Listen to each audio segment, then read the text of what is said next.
My guest today is Taban Shoresh. Taban, welcome to Double Espresso with Dee. Thank you so much for having me. Such a pleasure to have you with me today. So, Taban, you have been through many changes in your life, some of which have been incredibly traumatic. Some, whilst massively challenging, have been, opportunities to see the positive side of life and to bring about constructive change for yourself and for many. But I would like to go back to your childhood. Your father was a political activist during the reign of Saddam Hussein. And as a family, you were imprisoned when you were a little girl, aged 4, and you dodged bullets and bombs for a year, trying to keep alive before you were brought to the UK by amnesty. What are your memories of that time? I appreciate it's a very long time ago, but what comes back to you when you sit at that moment in time? I think for me, the day that we were taken to prison is definitely the moment that I do remember. I remember that very clearly.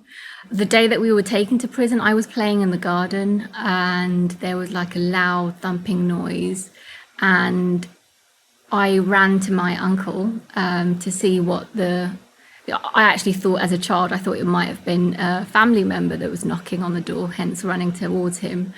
But when he opened the doors, it was 2 Iraqi soldiers that were standing there, and they asked for my mum.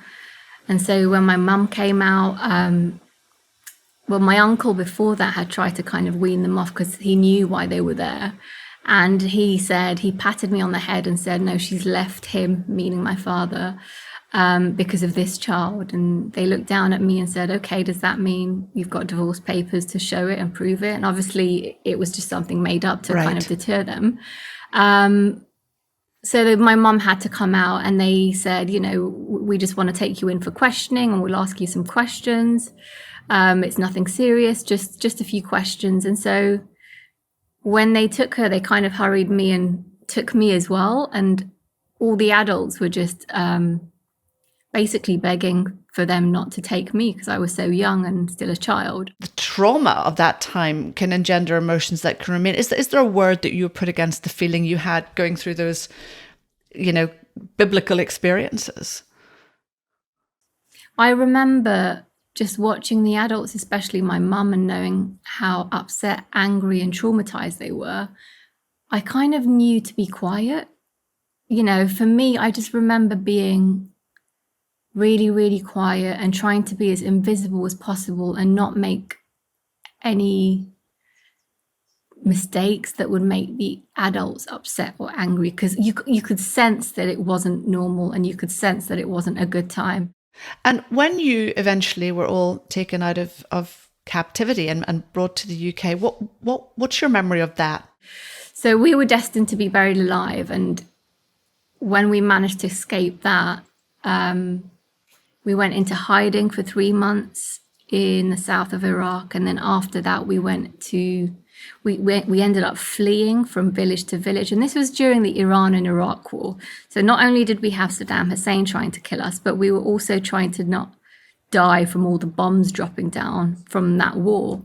So we were often going from village to village, but all the villages were deserted because people had fled them because of the bombs that were being dropped down.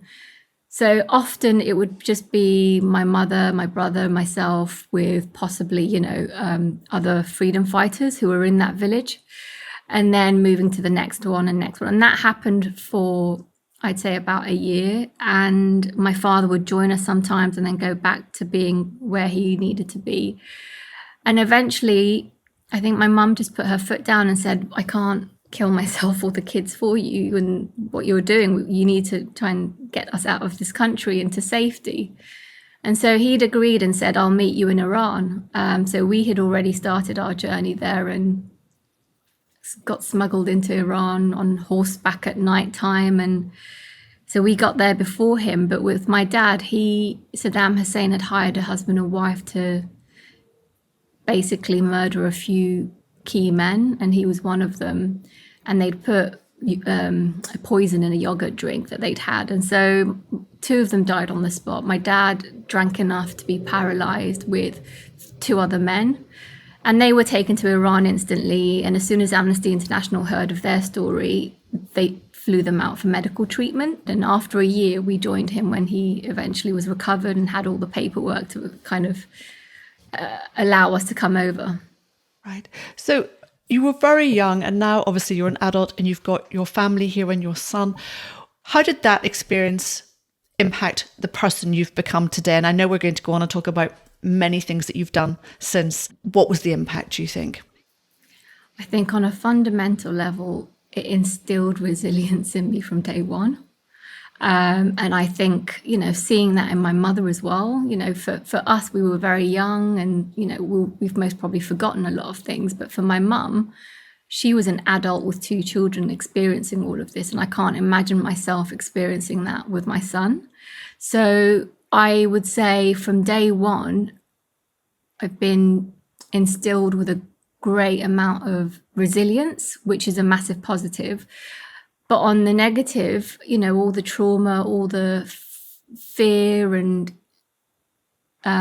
instability, I guess what that did is it's always kept me on fight or flight mode. So my body has never been on rest mode. I don't know what it's like to be on rest mode. And obviously this has come out in illnesses and further down the line. But then on the plus side, I'm extremely resilient and very adaptable to change. For some people, change is such a scary concept that for me, I will change something in a split of a second and not even think about it, because maybe it's because I've survived death so many times that it's not that bad. Any decision I make, it won't be life-threatening. And when you all came here, I'd love to talk about your parents just momentarily. And this is probably even more profound because you're a parent yourself and you have been for quite a while. And when one becomes a parent, you often have a different view of how your parents coped, or perhaps more understanding or perhaps even greater love for your own parents, thinking, oh my God, how'd they put up with that, or me, or whatever. But how was your mother coming out of that and coming to the UK? How did she cope and how did she manage, do you think, with hindsight, with all that radical change? Again, with a great deal of resilience. And she's also very adaptable to change. I think for her, I don't actually know how she did it, because she's experienced all of that trauma with 2 children. And then she's been forced to come to a country and leave all her family behind to come to another country where she doesn't speak the language, where she doesn't know anyone, with 2 children, completely alienated. And, for someone who was working before, so my mum used to be a working parent in Kurdistan. And so many different changes for her, but she's always put the children first, and she's always made sure that we've always had what we've needed and the support that we've needed, and I guess instilled that resilience in us. My father was also, he was still very passionate. The cause and the passion that he had back home when he was a freedom fighter, he still carried over, but he turned it into writing. So because he was a poet before, obviously, when you've come here, you can't just pick up arms and carry on your freedom fighting. He continued with his pen. So he continued with his writing, and he completely immersed himself in that. I mean, we need more poets, right? But everyone finds their way of coping in different ways and through different passions and activities and so forth. And so you all settled here over time, and you went on to go to school, and you went to university, and then you did a master's. How by the time you were a student, how did life feel, having gone through such dramatic experiences as a young child, and settling in a new country, a new language, a new lexicon, new codes, etc.? How was life looking and feeling for you then? I think a lot of diasporas will have an understanding of this. When you come from a culture and you've come into another culture, especially with parents who are very passionate about their own culture, they kind of left that region, but kept the time frame and the thinking and the way they do things, and everything was kept the same for them. You know, even if that region moves on, for them, it's exactly the same. So for us growing up, we were instilled with really deep-rooted identities of being Kurdish, which I'm very proud of. But in my teen years, I do remember it caused a lot of confusion because I had two cultures to deal with. I had lots of English friends, and then I was Kurdish, and there were things that you couldn't do because you were Kurdish and your English friends are doing them. And so there was a massive battle between that, and I do remember that very clearly. What felt like home to you during that time, and even today? Where is home? That's a very difficult question. For me, both feels like home. You know, home's here and home's there as well. Home is there is because I'm Kurdish and I was born there, and it's deeply instilled in my blood and heritage. But home's also here because this is where I've grown up. This is where I've had safety. This is where I've done everything. This is where I've achieved everything. So for me, both play a role of home. And I think you can have multiple homes and one doesn't override the other. I'm very proud of my Kurdish identity and heritage, and equally I'm very proud of being British as well. So for me, both plays a part in that. I guess what was the hardest? I think the confusion led to me being married early, and it wasn't because my parents forced me or it was an arranged marriage. It was quite the opposite, to be honest. It was me being a rebellious teen trying to prove that I can make it work and it will happen, and marrying somebody back home, which was not a great idea because even though I'm Kurdish, you know, there was a clash of cultures because I've grown up here. Yeah.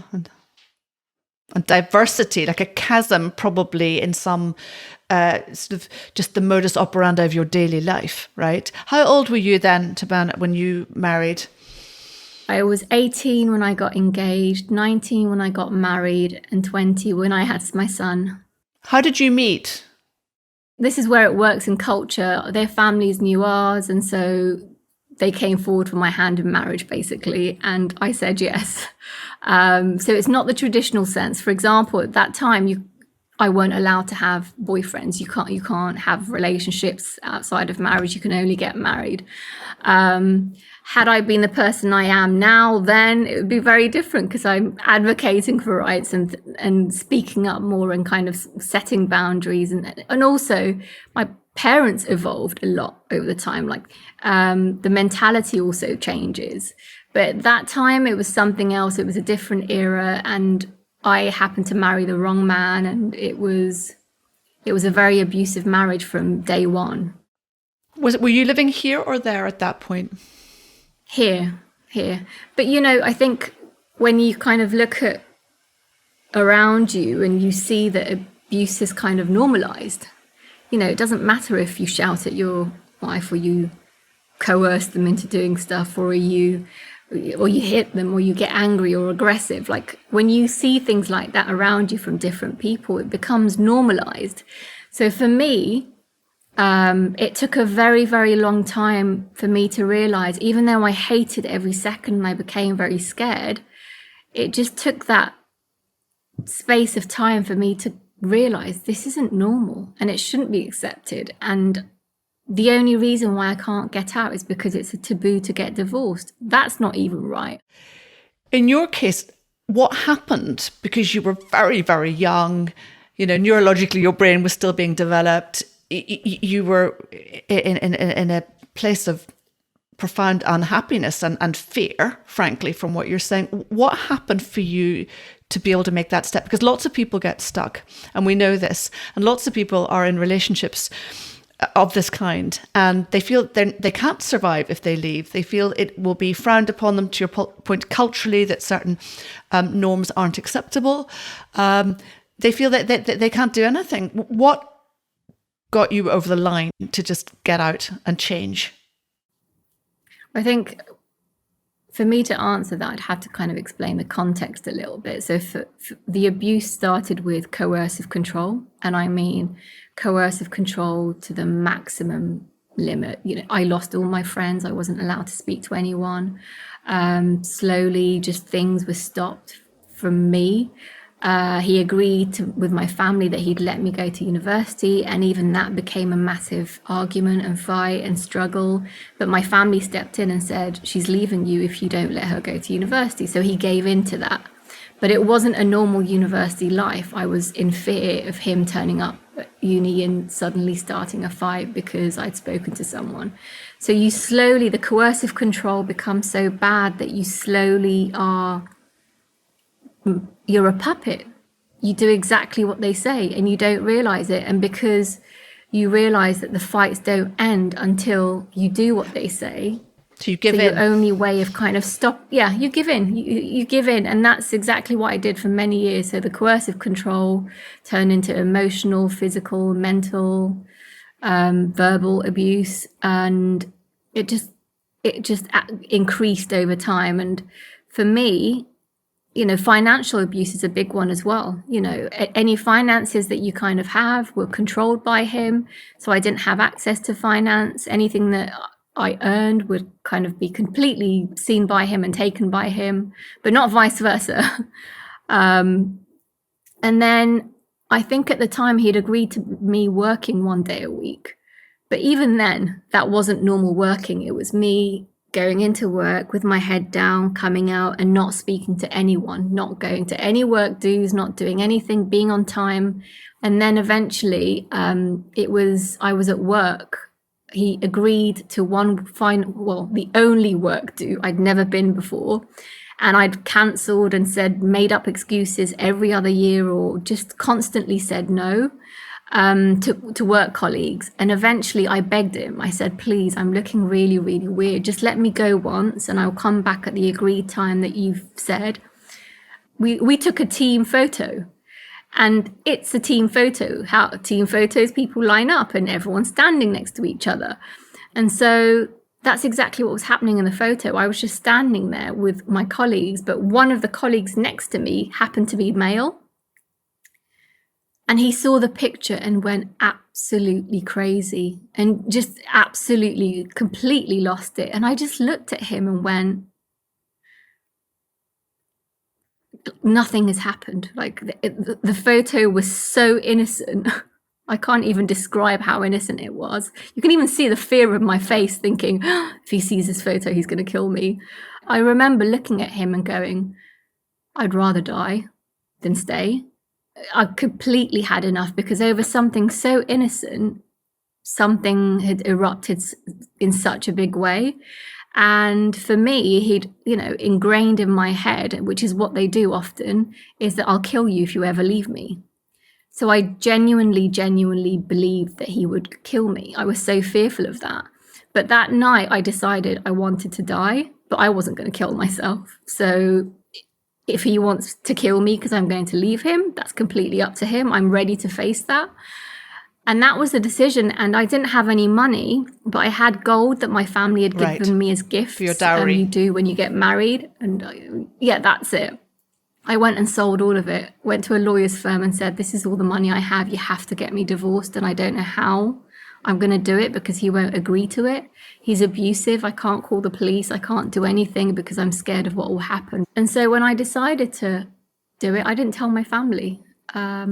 I just didn't want to be swayed by anyone's opinions, anyone's interference. I just thought, this is it. I know what's going to happen. If I'm going to do this, he either kills me or I either get out and do this on my own and I have to rebuild my life. And that was it. Right. So we managed to get the divorce papers to him. And as soon as we did, he realized it was over. And he moved out and left the country, which, to be honest, was a blessing in disguise. Because for about 2 to 3 years, I was still fearful. I would always look behind me or look around to see if he was following me. Because I genuinely believed that he would come up one day behind me without me knowing and stab me to death because he'd said it so many times. So for about 2 to 3 years, I was still very, very fearful. One changing moment for me was so when I'd left him, the day that I decided, okay, I need to start rebuilding me. I used to be a very confident, bubbly person. How do I get that person back? And I used to love drama in secondary school. So I thought, oh, let me try drama, because my voice had gone. Right. Yeah. Well, it's the emotion, right? It's the emotional impact. It's like your heart is closing in and you can't speak because the word has been taken away from you, right? Exactly. And for so many years, I've had to just completely shut down. Not even just shut down, but completely shut down, as in I'm not allowed to talk to friends. I'm not allowed to tell anyone what's really going on. It's imprisonment, right? It's imprisonment, and your voice is imprisoned. And so I'd lost my voice, and I thought, how do I get my voice back? So I joined an evening class, and it was a vocal skills combined with drama evening class. And my mum said, I'll look after your son. You have to go and do this. This is what you need. And the day that I walked in, that first lesson, I walked in with my head down and really scared. And all I heard was, Siva's mom. This lady just screamed my son's name out. And when I looked up, she had the biggest smile on her face. And I just thought, who are you? I didn't know who she was. And I said, sorry, I'm really sorry, I don't recognize you. She said, I'm Siva's teacher. Oh my gosh. So from reception, he had 2 teachers, and I had never spoken to them, really. So 2 of his teachers, it's phenomenal that happened, because actually that course was the first step of me changing myself. I found my voice after 12 weeks. I ended up on a monologue slam on stage with a story that I'd written. Wow. And incredible. I won the competition. So for me, I just went, I did that? How did that happen? And we're best friends even now. So even now we stay in touch. It is incredible, though, the power to silence others, right? And this is something you've also dealt with for many years since then, because I guess that terribly traumatic and bruising relationship that you, thank God, were able to walk away from and rebuild over time. And we all know that takes a very long time. It's not months or days, it's years. And to find oneself and find one's own voice, that ultimately led you to go back, I guess, indirectly to your homeland, didn't it? Again, this is such a lovely story. So when I was in that abusive marriage, he agreed to me working 1 day a week. And that 1 day a week job happened to be in an asset management firm where I was supporting in the digital team. But, remember, I was still married at that time. So I would go into work with my head down, do my work, not talk to a single soul, and get back out. Nobody would have remembered me from then. But I did my job really well. So after a few years, when I divorced him and I was on my own, and the same firm approached me. So the same place that I used to work at approached me and said, Taban, we really love you and would love for you to come back and work in the team.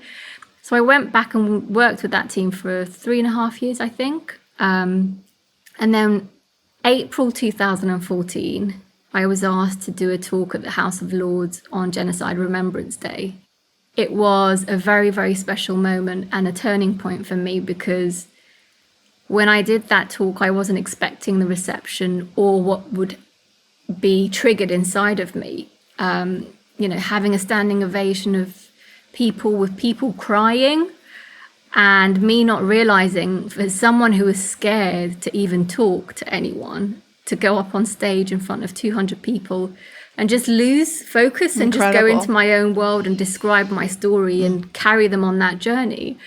They all stood up at the end and started crying. And I opened my eyes and just went, what's just happened here? But I realized then I need to do something that's connected to my past.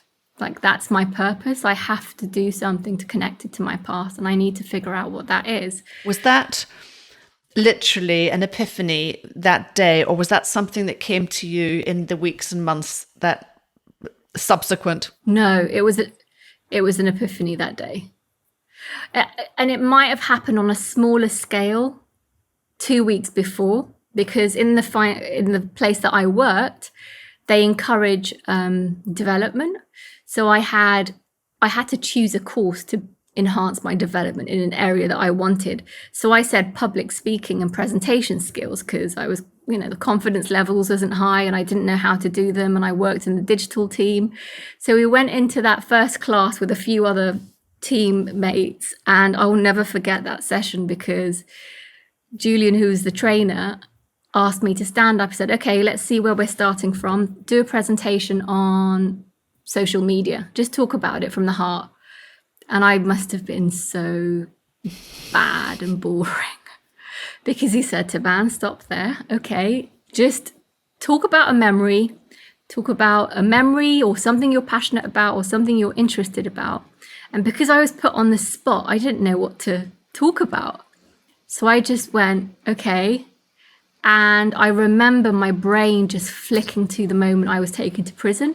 So I just described that moment of being taken from my grandma's house to the point that we were taken to prison without stopping. I bet he didn't expect that. The room was so silent. And he said, Taban, is that a story or a memory? I said, no, that's a memory. That's what happened to me as a child. And it was just complete silence. And he was in shock. And at the same time, I'd been asked to speak at the House of Lords. And so that moment of the whole room just going silent, going, huh? It was just completely speechless. I thought, oh, wow, okay, that was received very differently. I wasn't expecting that. And so Julian helped me prepare for my House of Lords speech. And so that was the big moment of, okay, I really can't not do this. I need to figure out what I need to do. Did you feel emotional when you got that response? I felt really confused, and I felt really, really confused, and I didn't have anyone to turn to for advice. And actually this is the beauty in this story, is that I didn't have anyone to turn to ask, can you give me some advice on this? Because I'd lost everyone around me. And I knew if I asked my parents, my family members, they'd say, no, why would you want to go back and do this? And then why are you bringing up all the trauma? So I wanted someone impartial, and I didn't have anyone around me. But then I remembered at the place that I worked, I thought, I'll ask the CEO. Brilliant. He started this company from, he started it. He'll know the answer. Without zero understanding or fear of, you've never had a meeting with him. You don't have a direct working relationship with him. He might have said hello to everyone, but he doesn't really know you. You don't really know him, and you're going to ask him this big life advice. But I don't know what it was in me. Something just said he's the right person to ask, and you have to ask him. So I asked for a meeting. And this is someone who's not confident. We have to remember that there's zero confidence in me. I'm fearful of everything at this stage. So we went into the meeting and sat down, and the first thing I said was, I know this is really weird, but it's not a work-related question. I just need some advice. That's all I need, and I don't know who to ask. And he knew about the talk that I'd given because everyone was really proud in the office. And he said, okay. I said, I have a background that you know about, and I feel like I'm I should be doing something connected to that, but I don't know what to do, and I just don't know. I'm really confused, and I don't know if I was jittering.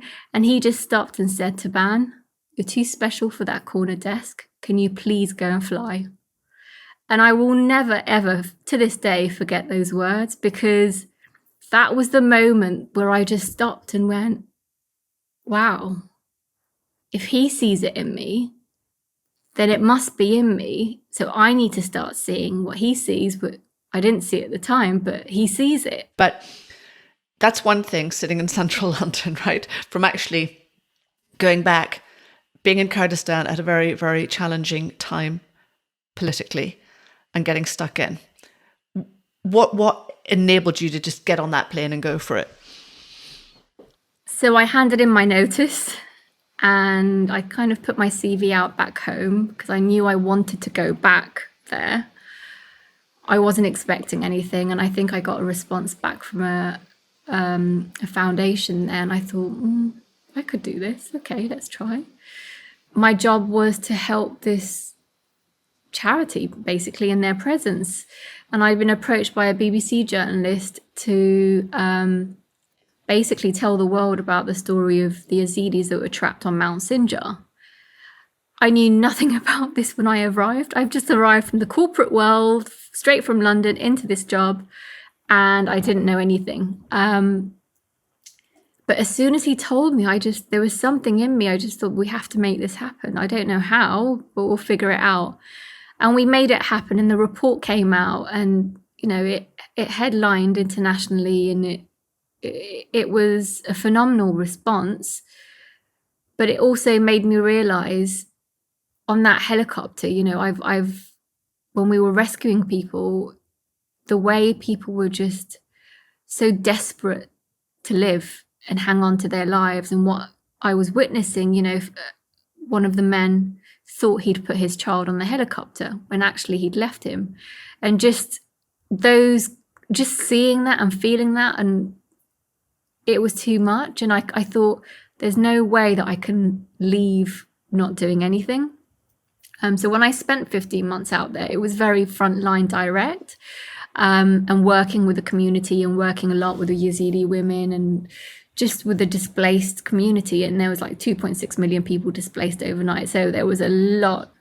Yeah, so there was a lot to be done. So when I came back, I couldn't go back to a normal job. First of all, it took 3 months for me to readjust to London. I'd get on the tube and just think, I remember just being so angry at everyone and just thinking, you have zero reason to complain right now. I have to do something. I have to feel like I'm doing something, that I'm giving back and I'm helping the women and girls that I'd met out there. Working out what you do, even if you know the theme and the focus, it's not an easy thing to do. How did you go about that? Because I think this is something a lot of people struggle with. I think, this is where I feel very different to other people, and this is how I function differently. Maybe because I've never had that stability and that clarity from day one. I've known that there's a solution for everything, and everything will work out, and you'll find a way to find a way. And for me, it was figuring out what I didn't want that helped me most. So I knew what I didn't want to do. Sometimes I try and take rational decisions. So, for example, I took interviews. I made sure I got interviews for jobs that I knew I was fully qualified with, but I would talk myself out of the jobs in the interviews. And then I knew that I wanted to help women and girls because it's the closest thing I know. It's something that I've experienced. It's something I've been there. I've experienced it. I'm not saying what's worked for me will work for them, but there is that empathy and that understanding. And so you have to start from somewhere. Like, I can't help everyone. I can't help the whole world. I can't help all, women, girls, boys, men, children. I can't help everyone. So you have to start from a small place in a niche. So I knew that, and I knew the name, and I just registered it as a community interest group first, because I didn't know how to do the charity applications. And I thought, what's the fastest way of doing this? And I figured that I could be a child charity under a parent charity. So it's quite a new system.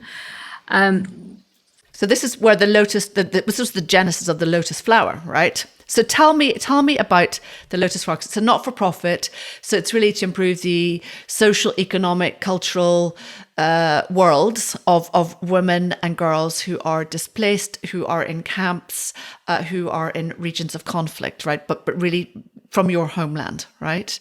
Well, it's flourished from absolutely nothing. So I started it in my living room with bits of A4 on the wall. And then I thought, okay, well, I need somebody on the ground to be with me. And I found the regional manager. And we managed to get funding for one project, which was a sewing project, which the women wanted themselves. And I thought, I don't want to do another sewing project. Everyone's doing this. How can we do the full loop? So we started bringing contracts from outside the camp to the women. So they're actually working. Right. And being paid. Yeah. So they would be self-sustaining and self-employed. And so it's not just handing out a sewing machine.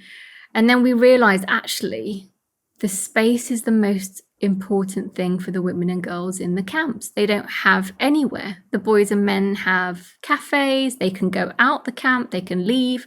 There's nothing for the women. So we started setting up the centres. So we set up these centres where women and girls come to learn, come to heal, and come to grow.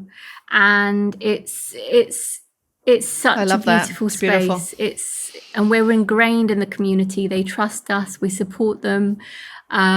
It's absolutely beautiful. We started out with one centre. We've now got 4 centres in the region.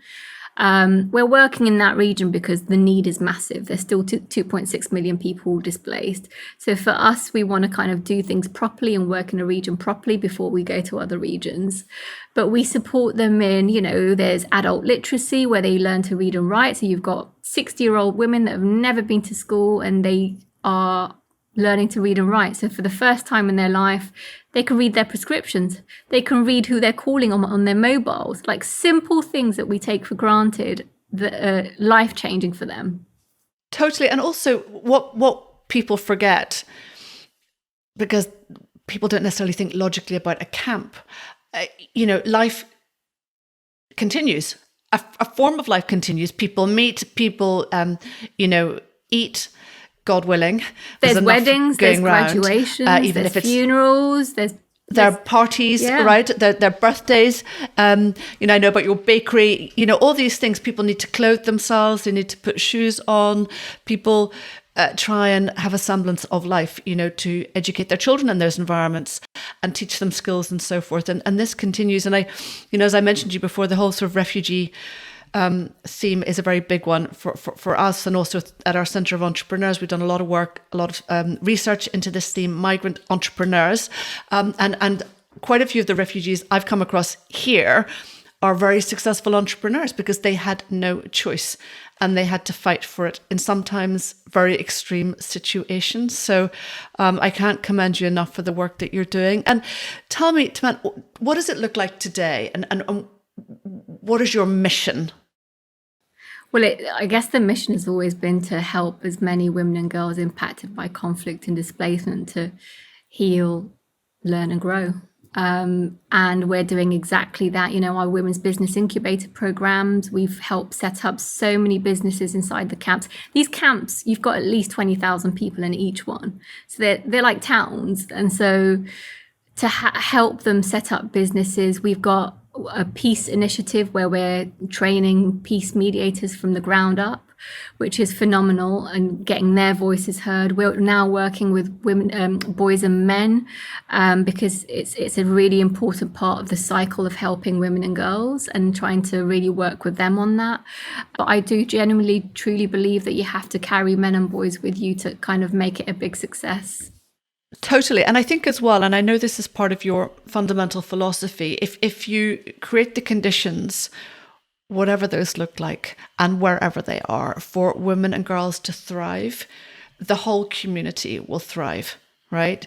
It's not an add-on, it's just an absolute fact, right? And we all need more of that. And we all know that unfortunately, many of these communities become silent because people forget about them. How do you manage to keep it all going and keep doing what you're doing and keep supporting people back home? I think surround yourself with amazing people. At one point in my life, I was cut off from people.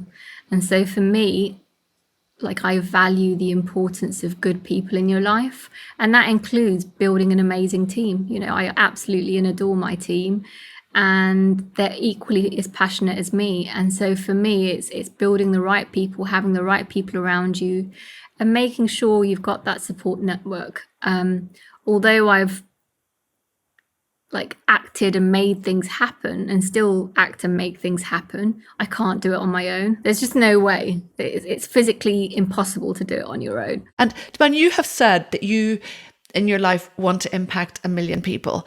And it really feels to me in my heart that you are well on the way. But what does that really mean to you when you say that? Then I have to act and nobody else is going to act on my behalf. Then it means that you need to go on that project or extend that project or do this and do that. So it's willing to put that, not just time, but taking that step. I think taking the step is the most important thing. You've been through a huge amount of change in your life. Some of it's been incredibly challenging. Some of it's been unspeakably traumatic. You've also gone through many road to Damascus moments as well, which is beautiful and incredible. What would you say to someone who is living through hardship, whatever that looks like to them, when they need to make a shift, but they don't quite know? What would your piece of advice be to that person? As scary as it is, there's a solution for everything. So for the one thing that you think is not solvable, there is actually a solution for it. Just think a bit creatively and accept that. And also accept that it might not be an easy journey, but that's okay. It's not meant to be an easy journey. It's not meant to be a perfect journey. It's just knowing that there's a solution for everything. And I think that's what gets me through it, is whenever I'm faced with an obstacle, I just feel the emotions. You don't just go robotic. You feel the emotions and you kind of go through the emotions. And then as long as you go back to that safe place of, okay, but realistically, there is a solution for this. It might not be the one that I prefer, but there is a solution. So that's I think, taking action. Don't be scared to take that action, but also know that there's a solution for anything that you're worried about. Yeah, and I think that's beautiful. And I think that's fantastic advice. I mean, I just absolutely love you. You're such an inspiration and you're so real. Thank you so much. I want everyone to get behind you and the Lotus Flower and do what they can. And I hope this is the first of many conversations together. Thank you so much. Thank you. It's been lovely. Thank you. Thanks for listening to this episode of Double Espresso with D, with me, Dee Sterling. If you enjoyed it, I'd love you to review and subscribe to the podcast so we can share these amazing stories with others. I'd also love to connect with you, so feel free to contact me via Instagram DM at D Double Espresso. Until the next time, au revoir.